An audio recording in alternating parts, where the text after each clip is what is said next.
السلام عليكم ورحمة الله وبركاته. بسم الله الرحمن الرحيم.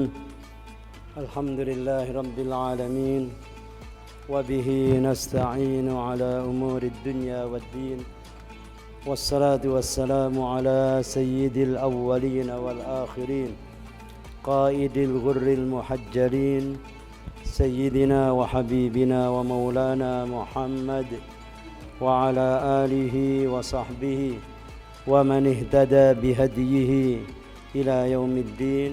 أما بعد. Para jamaah semuanya, bapak-bapak, ibu-ibu rahimakumullah, alhamdulillah wa syukrulillah. Mari kita panjatkan puji syukur kehadirat Allah subhanahu wa ta'ala, karena dengan hidayahnya, rahmah dan inayahnya, kita semua malam hari ini bisa berjamaah bersama-sama. Salawat dan salam mudah-mudahan terlimpah kepada junjungan kita Nabi Agung Sayyiduna Muhammad sallallahu alaihi wasallam, juga kepada para keluarga dan sahabatnya. Para jamaah semuanya, malam hari ini saya akan menyampaikan hadis ke-7 dari kitab Al-Arba'in An-Nawawiyah. An Abi Ruqayyah Tamim ibni Aus Ad-Dari radhiyallahu anhu anna an-nabiyya sallallahu alaihi wasallam qala ad-dinun nasihah. Qulna liman? Qala lillahi wa li kitabihi wa li rasulihi wa li a'immatil muslimin wa ammatihim. Rawahu Muslim. Para jamaah semuanya, Nabi sallallahu alaihi wasallam bersabda dalam hadis ini, ad-dinun nasihah. Agama itu adalah nasihat. Lalu para sahabat bertanya, liman? Nasihat untuk siapa? Rasulullah menjawab, lillah, untuk Allah, wali kitabihi, kitab Allah, wali rasulihi, utusan Allah, wali a'immatil muslimin, untuk pemimpin kaum muslimin, wa ammatihim, dan kaum muslimin secara umum. Apakah nasihat itu? Nasihat sudah menjadi agama kita, menjadi bahasa kita. Nasihat itu diambil dari bahasa Arab an-nasihah, an-nushu. Kemudian Allah berfirman di dalam surat At-Tahrim, ya ayyuhalladzina amanu tubu ilallah taubatan nasuha. Nasuha, nasuh, nushun, nasihah, artinya murni, bersih, jernih. Sehingga ketika seseorang bertaubat kepada Allah adalah taubat dengan taubat yang murni, taubat yang bersih, jernih, tidak tercampur dengan keinginan-keinginan yang lain, melainkan hanya mengharap ridha dan maghfirah Allah subhanahu wa ta'ala. Makanya nasihat itu adalah an-nushu, iradatul khair lil mansuhi lahu. Keinginan agar kebaikan itu sampai kepada orang yang diberi nasihat. Iradatul khair lil mansuh lahu. Nasihat adalah keinginan agar dilaksanakan suatu kebaikan kepada yang diberi nasihat. Kemudian pertama, nasihat ini lillahi, untuk Allah. Apa yang dimaksud nasihat untuk Allah? Adalah nasihat disampaikan kepada kaum muslimin, kaum mukminin, agar benar-benar beriman kepada Allah, agar imannya murni, iman yang tidak tercampur dengan keyakinan-keyakinan yang lain, hanya percaya Tuhan satu-satunya yang wajib disembah adalah Allah subhanahu wa ta'ala. itu nasihat bagi Allah. Orang yang mengaku dirinya beriman kepada Allah Subhanahu wa taala tidak dibenarkan dia meyakini kekuatan-kekuatan yang lain kemudian dia memuja-mujanya. Berarti yang berhak dipuji dan dipuja, yang berhak diibadahi, ditaati hanyalah Allah Subhanahu wa taala. Yang kedua, nasihat li kitabihi, nasihat untuk kitab Allah, mengajak kaum muslimin, mengajak para mukminin agar benar-benar mengimani Al-Qur'anul Karim, melazimkan diri untuk membacanya, mempelajarinya, mengulang-ulangnya, menghayati kandungan yang terdapat di dalamnya dan melaksanakan perintah-perintahnya serta menjauhi larangan-larangannya. Kalau di dalam Al-Qur'anul Karim disebutkan perintah-perintah, maka bagi seorang yang beriman kepada Allah, kepada Rasulullah, kepada kitab Allah, dia harus yakin bahwa perintah yang disebutkan oleh Al-Quran itu ditujukan pada dirinya. Kalau ada larangan-larangan, maka larangan itu ditujukan pada dirinya, sehingga benar-benar orang mukmin muslim itu taat kepada kitab Allah dan menjauhi larangan-larangan Allah Subhanahu wa taala.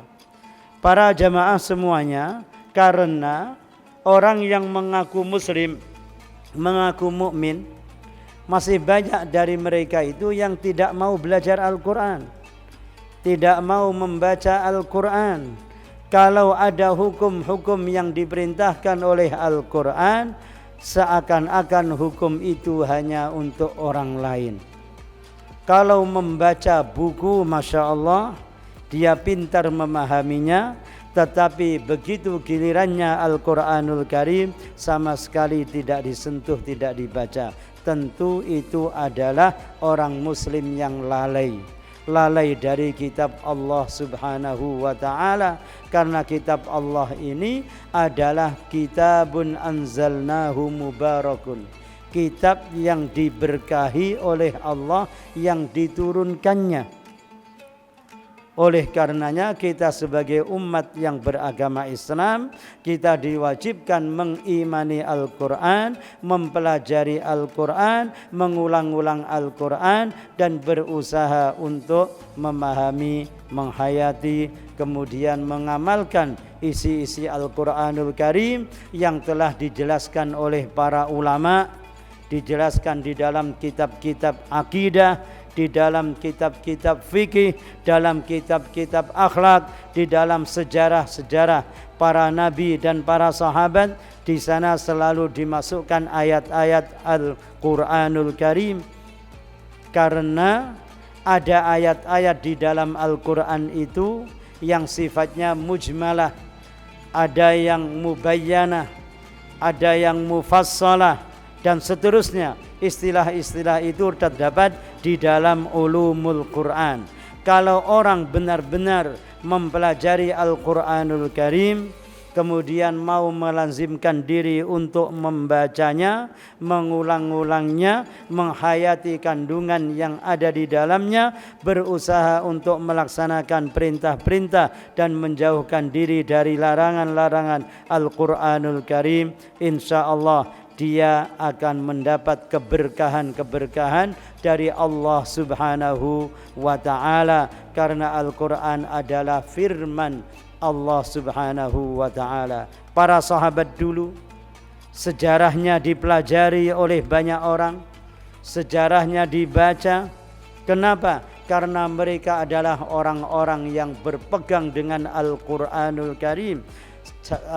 Seorang sahabat, Abdullah ibnu Mas'ud radhiyallahu anhu mengatakan, kami dulu tidak belajar Al-Quran dari Nabi sallallahu alaihi wasallam 10 ayat, kecuali setelah 10 itu kami hafal, kami ulang-ulang, kami fahami maknanya, baru kami menambah 10 ayat berikutnya, dan begitulah seterusnya. Itulah satu contoh sahabat Abdullah ibnu Mas'ud, karena benar-benar mengamalkan apa yang dikatakan Nabi, nasihat li kitabihi, pada kitab Allah subhanahu wa ta'ala. Bahkan masih banyak kisah tentang Abdullah ibnu Mas'ud, sahabat yang pertama kali mengumandangkan Al-Quranul Karim di pelataran Ka'bah adalah Abdullah ibnu Mas'ud. Ketika kafir Makkah masih ganas, kejam terhadap para sahabat Nabi dan pengikut agama Islam hanya sedikit sekali, Abdullah ibnu Mas'ud, seorang sahabat yang kecil, kurus, tetapi pemberani, dia di hadapan Ka'bah, di hadapan kafir-kafir Quraisy, membaca surat Ar-Rahman, 'allamal Qur'an, khalaqal insana 'allamahul bayan, asy-syamsu wal qamaru bihusban, dan seterusnya. Lalu datang para kafir Makkah memukuli Abdullah ibnu Mas'ud. Ada sahabat yang melihat, sahabat itu menolongnya, lalu diajak berjalan menuju Rasulullah sallallahu alaihi wasallam. Kata Abdullah ibnu Mas'ud, demi Allah, kalau Nabi nanti menyuruhku untuk mengulang, aku tetap akan mengulang lagi, akan membacanya lagi, padahal dia sudah dipukuli berlumuran darah. Itulah seorang sahabat yang benar-benar mengimani Al-Quranul Karim. Kemudian nasihat yang ketiga, an-nasihah li rasulihi, nasihat untuk utusan Allah. Rasulullah mengatakan nasihat agama, nasihat untuk Rasulullah. Bagaimana mengajak kaum muslimin agar beriman kepada Rasulullah sallallahu alaihi wasallam, mengikuti syariat Rasulullah, mengamalkan syariat Rasulullah, bukan menjadi orang yang mengaku muslim tetapi perilakunya jauh dari ajaran Rasulullah sallallahu alaihi wasallam. Nasihat berikutnya li a'immatil muslimin, nasihat untuk para pemimpin kaum muslimin, yaitu apabila pemimpin muslimin itu orang-orang yang baik, orang-orang yang jujur, yang menegakkan kebenaran, maka rakyat diwajibkan untuk menolong pemimpin itu, untuk taat kepada pemimpin itu, untuk mengikuti apa yang diinginkan seorang pemimpin tersebut, dan tidak boleh keluar dari pemimpin tersebut. Kalau sampai keluar dari pemimpin itu, maka dalam istilah fikihnya disebut al-bugha, kelompok-kelompok yang keluar dari pemimpin yang sah. Sedangkan kalau pemimpin itu menyimpang dari syariat Allah, maka rakyat tidak wajib mentaati kemaksiatannya, tetap mengikuti dia sebagai pemimpin, tapi tidak boleh taat kepada ajakan untuk maksiat kepada Allah subhanahu wa ta'ala. Pernah pada zaman sahabat Nabi sallallahu alaihi wasallam menjelaskan kepada para sahabatnya bahwasannya di akhir zaman nanti kamu akan mendapati orang yang paling baik menurut umumnya masyarakat, padahal dia masih jauh dari agama. Akhirnya dia terpilih menjadi pemimpin, maka kamu wajib taat kepada pemimpin tersebut. Ya Rasulullah, dia sudah keluar dari jalur yang benar ya Rasulullah. Iya, kamu wajib taat selama tidak menyuruh kamu melakukan kesyirikan kepada Allah subhanahu wa ta'ala. Para jamaah semua, sebab kalau pemimpin di suatu negara itu tidak ada, maka yang terjadi adalah kekacauan. Masing-masing ingin memimpin. Tapi kalau masih ada yang memimpin, meskipun masih melakukan pelanggaran-pelanggaran, kita wajib taat kepada pemimpin tersebut, tidak boleh keluar, hanya tidak boleh mengikuti, mentaati kemaksiatan dan pelanggaran-pelanggarannya. Nasihat yang terakhir adalah wa'ammatihim, nasihat untuk kaum muslimin secara umum. Kita ini makhluk Allah yang selalu mempunyai kesalahan-kesalahan. Al-insan mahallul khata' wan nisyan.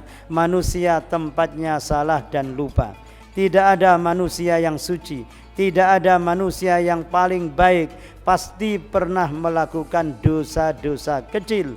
Karena dosanya, karena kesalahannya itulah maka dia berhak untuk diberi nasihat. Bahkan pada suatu hari Al-Imam Malik radhiyallahu anhu, gurunya Imam Syafi'i yang mazhabnya terkenal dengan mazhab Maliki. Imam Malik ini sejak kecil berada di Madinah, dilahirkan di Madinah, dibesarkan di Madinah, belajar di Madinah, sehingga setiap hari hidupnya bersama para cucu sahabat Nabi. Bersama para cucu para sahabat Nabi. Itu Imam Malik. Akhirnya menjadi orang alim besar, menjadi penulis hadis, mengajar di Masjid Nabawi, didatangi oleh kaum muslimin dari berbagai penjuru pada waktu itu, termasuk Imam Syafi'i datang dari Makkah, datang ke Madinah untuk belajar kepada Imam Malik kurang lebih 9 tahun. Mondok pada Imam Malik kurang lebih 7 tahun kepada Imam Malik. Imam Malik ilmunya sangat dalam, hafal hadis banyak, mempunyai kitab hadis namanya Al-Muwatta. Setiap hari mengajar di Masjid Nabawi.